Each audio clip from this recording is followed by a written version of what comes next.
Hey, so I'm pretty new at YouTube, and one of the things I've focused on pretty heavily is I'm trying to learn how to make good videos because I know I'm not doing a good job of it yet. I've been doing YouTube videos for about 2 years, but I've only been doing it seriously for about 3 or 4 months. So if you look at a lot of my older videos, they're kind of thrown together. But one of the things I have struggled with is understanding how well am I actually doing. There's a lot of people out there with tons of advice on how to do good, but I haven't found anyone, and if you know someone, please point me to them. Is that whole leave it in the comments below thing. I haven't found anyone who really says like, when we first started, this is the kind of traffic I was seeing, this is the kind of retention times. And one of the things that really is of interest to me is viewer retention.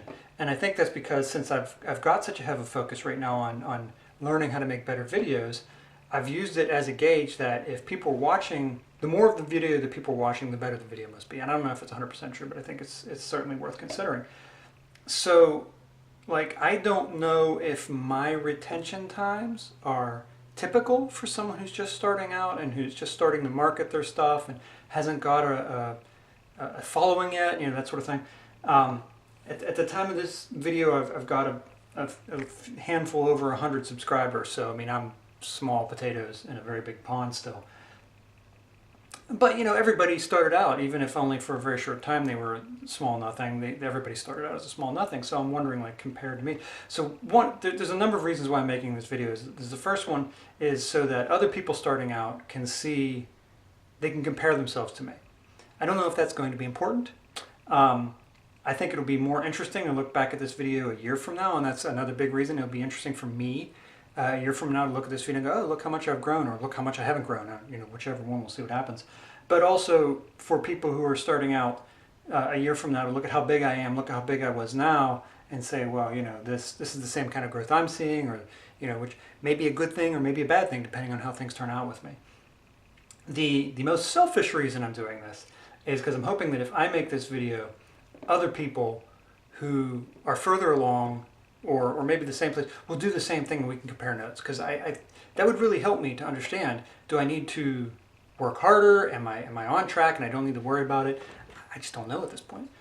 When you look at, you know, the videos that get a lot of views, one of the big things you see is I make short videos, and I've been making short videos because I have this theory that until I've got the ability to make good videos, making long videos is really a waste of my time. If I can't get people to sit and watch a 5-minute video, why am I making a 15-minute video? This is a topic that has been debated by other people as I talk to them online, so it will be interesting to find out if I'm right or not. But the point is right now my list of videos is mostly short videos. And as you can see, on average, people are only watching less than half of videos on average.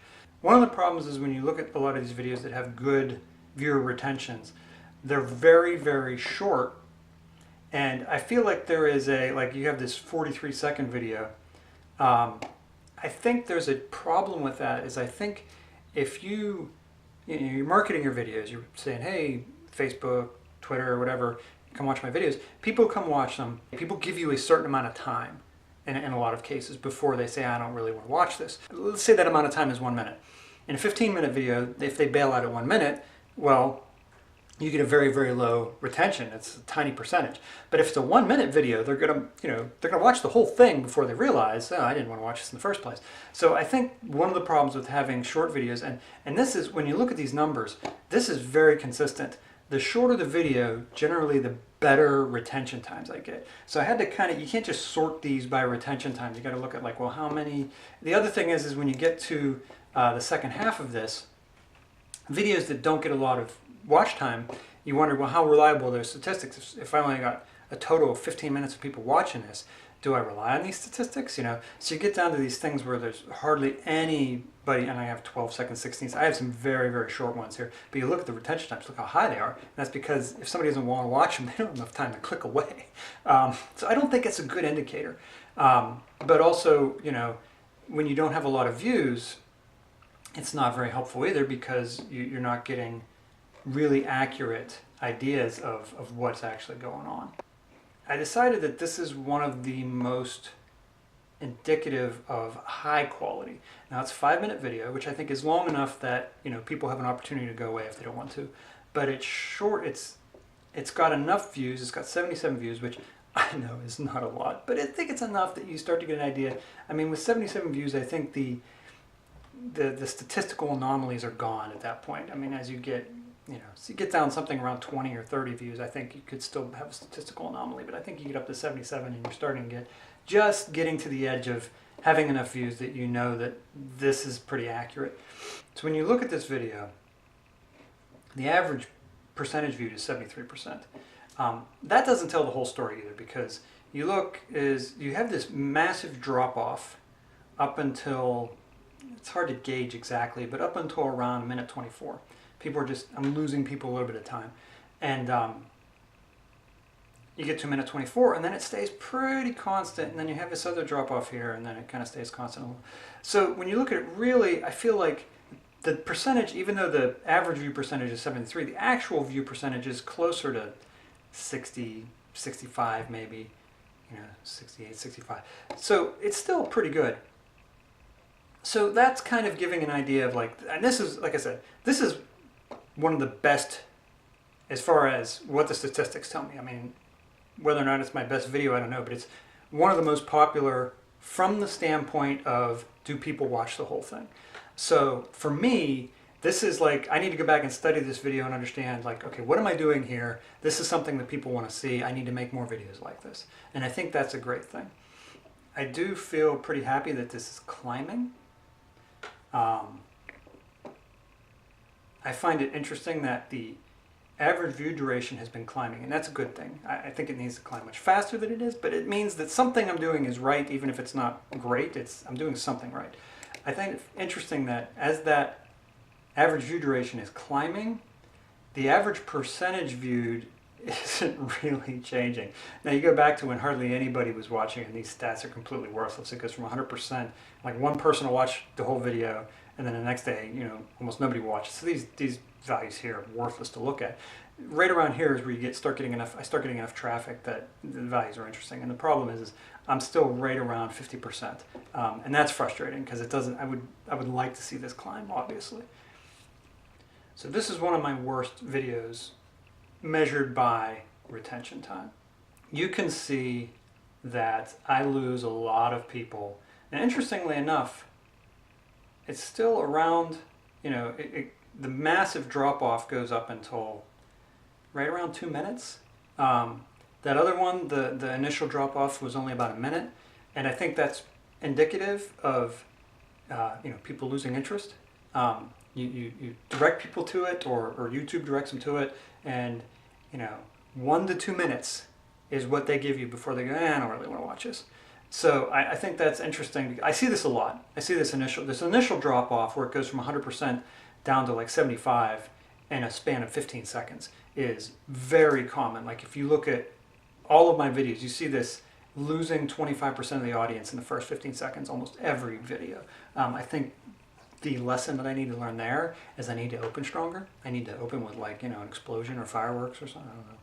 And then you get this is a difference between videos that are generally good. Generally, videos that have good statistics, this graph tends to go, almost in a straight line from, not quite a straight line, but it's a much straighter line from the beginning of the video to the end. I just lose, every few seconds I lose a few people. Whereas the videos that don't do well, I lose a lot of people in the first minute to 2 minutes of the video, and then anybody who's still there after that stays, you can see it stays mostly to the end of the video.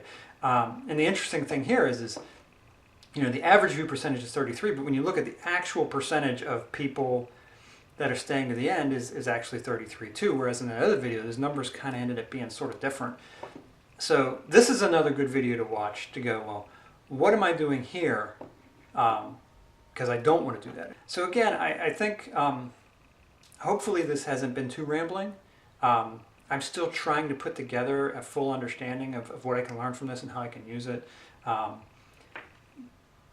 Maybe if enough people are interested, maybe I'll go back and go into these 2 videos in a little more detail and try to throw out my theories as to why they worked or why they didn't. What I'd really like to see is other people make a similar video to this and say, hey, this is what our stats look like. So I can say, well, I'm doing okay compared to them, or maybe I'm not, I don't know. it would be really nice to see some of the bigger channels who are doing very well come back and do this kind of thing. I mean, my thing is like if you're getting, 50, 100,000 views per video, are your retention times still 50% on average? Like for me, when you look at across all my videos, it's 45%. Is that typical even when you have a much larger audience, or does increased view times, which I'm running on the theory that increased viewer retention goes hand in hand with more views, more subscribers, everything else. If I can increase the retention time, the length of time people watch these videos, all those other numbers will increase as well. My theory is that this is the core statistic. The other two statistics basically will follow this one. So I'd be curious, really, really interesting for me to see more successful YouTubers, and can they say, yeah, Bill, that theory is right, or no, that theory is not right. We still only get 45% views. I don't know. So hopefully that'll motivate some people. Post in the comments below if you do your own video. Hopefully in the way that I'm interested in other people showing theirs, that other people find this interesting of me. Hopefully in a year I'll look back on this and remember when I was a tiny channel and only had 100 subscribers?